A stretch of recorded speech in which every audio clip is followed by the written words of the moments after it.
We've brought two of the best jump jockeys of all time together, Sir Anthony McCoy and Barry Geraghty, to relive some of their amazing memories throughout the years.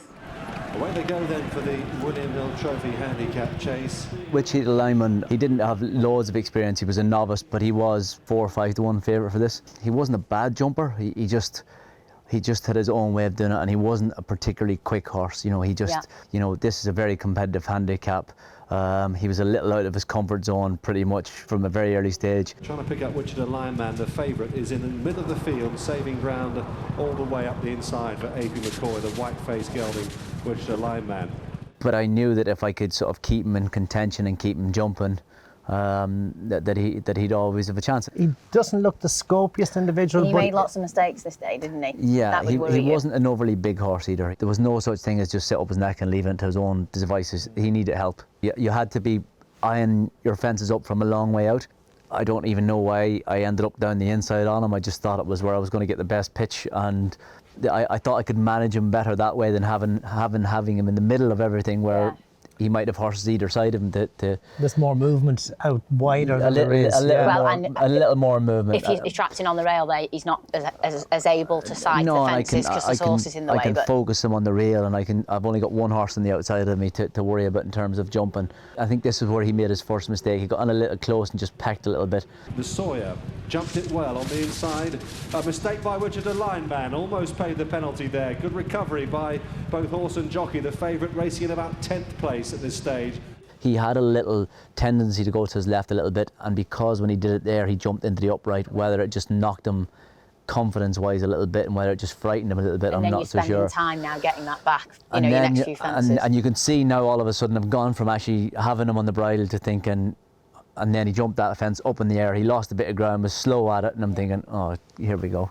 And all you got to do is try and keep him in contention, and then sort of poke your way and keep hanging on as best you can. At this stage of the race, is there a little more room coming for you to weave a path? There is. The only option I had was sort of to keep him middle to outer and hope that, because he was never going to travel, so I was going to have to be able to have room to try and, if I did get him running at some stage, he pecked a little bit there again.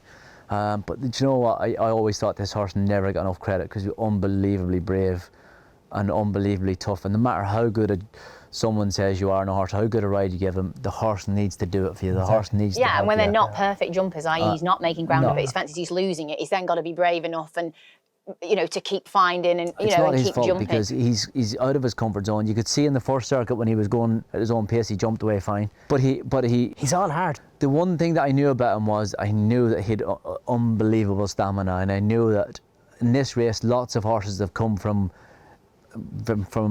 positions you think they can't win, but you think there's no way in the world they can win here.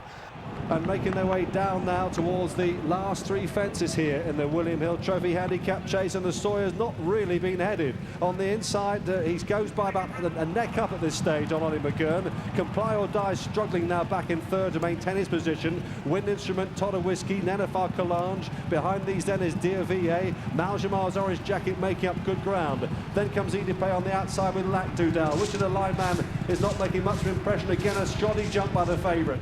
He wasn't quick here, so he wasn't, but I pulled him out, and when I pulled him out, I actually could feel him pick up. Yeah.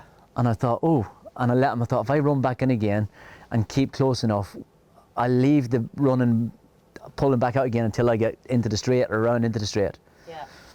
And then everything, once you get momentum and once you get them going a little bit and once you pass a horse, I didn't think he was going to win, but I thought he could. Witchita Lineman, he stays forever, he engages overdrive now, here he comes on the outside, it's Maljamar, Nenefar Calange and Witchita Lineman is the final fence, Maljamar in front. He's finishing, isn't he? He wasn't half motoring from the back of the last. You think that was the best he was going the whole race?